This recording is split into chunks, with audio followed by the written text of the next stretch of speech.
ஸ்ரீ ஆண்டாள் எம்பெருமானார் ஜீயர் திருவடிகளே சரணம். நமஸ்காரம். இன்றைய 8ஆம் பாசுரத்தில் கண்ணனை காணாமல் வருந்தி தன் உடல் மெலிந்து பொலிவிழந்து போயிடுத்து அப்படிங்கிறான்.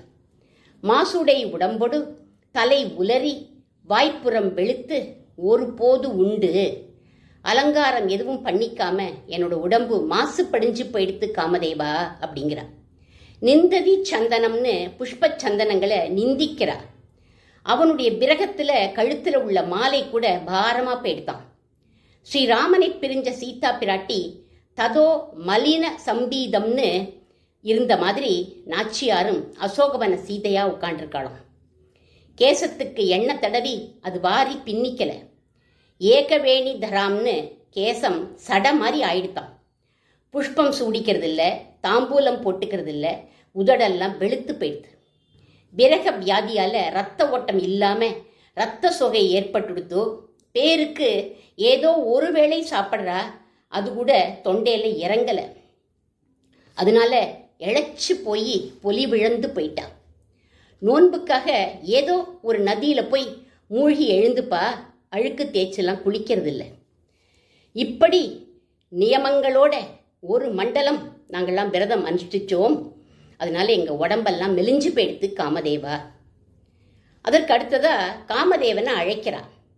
அவனை தேசுடைய திரளுடைய காமதேவா அப்படின்னு அழைக்கிறான். மன்மதன் ரொம்ப அழகா இருப்பான். யாரோட பிள்ளை இவன்? காமாஸ்து வாசுதேவாம் சஹ அப்படிங்கிற சுகபிரம்ம ரிஷி. வாசுதேவனுடைய பிள்ளையாச்ச இவன். இவனோட மனசுலேருந்து தோன்றினதுனால மனசிஜக அப்படின்னு இவனுக்கு ஒரு பெயர் உண்டு. பகவான் கிருஷ்ணன் எப்பேற்பட்டவன்? லோக ரஞ்சகன், சந்திரனை போல குளிமை உடையவன், அழகானவன், ஆயாசத்தை போக்கக்கூடியவன்.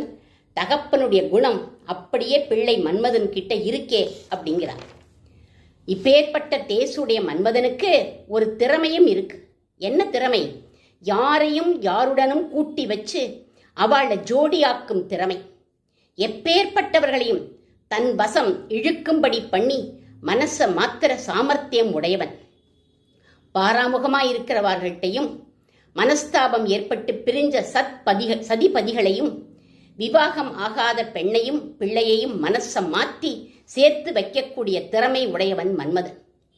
இவன் கிட்ட பேசுவது ஒன்று உண்டு இங்கு அப்படிங்கிறான். உங்ககிட்ட ஒரு வார்த்தை சொல்றேன் காமதேவா. நாங்கள்லாம் பெண் குட்டிகள் தான், மௌனமா இருக்க மாட்டோம். நாங்கள்லாம் வாயாடிகள். ஆனா நீ தேவனாச்சே, உன்னை நாங்க பூஜை பண்றதால நீ சுவாமி ஆயிட்ட. அதனால உனக்கு மரியாதை கொடுக்குறோம். உங்ககிட்ட நான் ஒரு வார்த்தை சொல்றேன், அதை நீ எனக்கு அருளணும் அப்படின்னா. என்ன அருளணும் அப்படின்னா, ஊர்ல உள்ளவாள்லாம் இந்த பெண் யாருன்னு கேட்டா கேசவ நம்பியை கால் பிடிப்பவள் போறா அப்படின்னு பேசும்படி நீ பண்ணணும். நல்ல அழகுடையவள் இவள், நன்னா தமிழ் பேசுவாள், தமிழ் பாட்டு பாடுவாள், நன்னா பாடுவாள். இந்த பெருமையெல்லாம் எனக்கு வேண்டாம். வடபெருங்கோயில்ல உடையானுக்கு கால் பிடிப்பவள்னு எல்லாரும் என்ன பேசணும். அப்படி எனக்கு ஒரு கிருபைய பண்ணு அப்படின்னு மன்மதன் கிட்ட சொல்றான். குறை ஒன்றும் இல்லாத கோவிந்தன் இந்த கேசவ நம்பி. அவனுக்கு கால் பிடிக்கும் ஆசை இவளுக்கு எப்படி வந்தது அப்படின்னா, ஸ்ரீவில்லிபுத்தூர் வடபத்திர சாயிய தினமும் தன் அப்பாவோட போய் சேர்ந்து சேவிப்பா. அங்க பகவான் தனது தொடைய தேவிமார்களோட மடியில போட்டுண்டு வருடும்படியா இருக்கிறத இவள் பார்த்தா. வேற எங்கேயும் இந்த மாதிரி ஒரு சேவை கிடையாது. ஸ்ரீவில்லிபுத்தூர்ல தான் இந்த காட்சியை நாம் பார்க்கலாம். இந்த காட்சியை பார்த்த ஆண்டாளுடைய பிஞ்சு மனசுல என்ன தோணித்து அப்படின்னா, நானும் ஒரு நாச்சியாராச்சே, அந்த திருவடியை தானும் பிடிக்கணும்னு ஆசை வந்துடுத்தான். ஏன்னா இவளுக்கு இவளுடைய சொரூபம் தெரியுமே.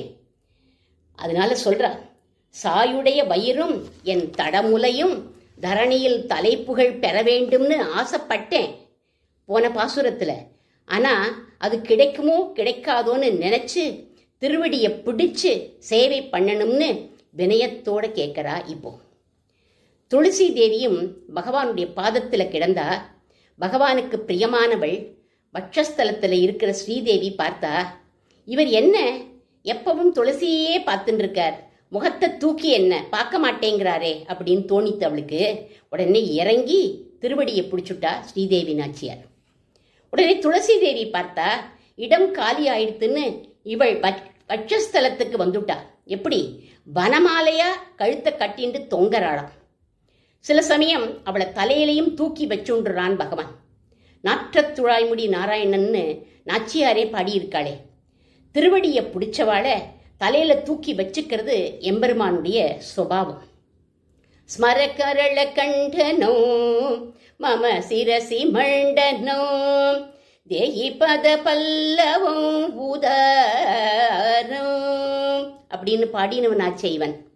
இங்கு அப்படின்னு சொன்னதுனால இந்த பிறவிலேயே உம்முடைய அர்ச்சாவதரத்துல திருவடி சேவை கிடைக்கணும் அப்படின்னு கேட்கிறான். கடைசியில அவனுடைய பாம்பனையை மிதிச்சு ஏறி அவன் திருவடியிலேயே சேர்ந்துட்டான். இப்பேரு எனக்கு அருள் கண்டாயின்னு பாடி இப்பேரு அப்படின்னா பரம புருஷார்த்தத்தை அருளணும் அப்படின்னு முடிக்கிறான். கண்ணன் கிட்ட எற்றைக்கும் ஏழு பிறவிக்கும்னு கைங்கரியத்தையே பரம புருஷார்த்தமா கேட்கிறா ஆண்டாள் நாச்சியார். ஆண்டாள் திருவடிகளே சரணம்.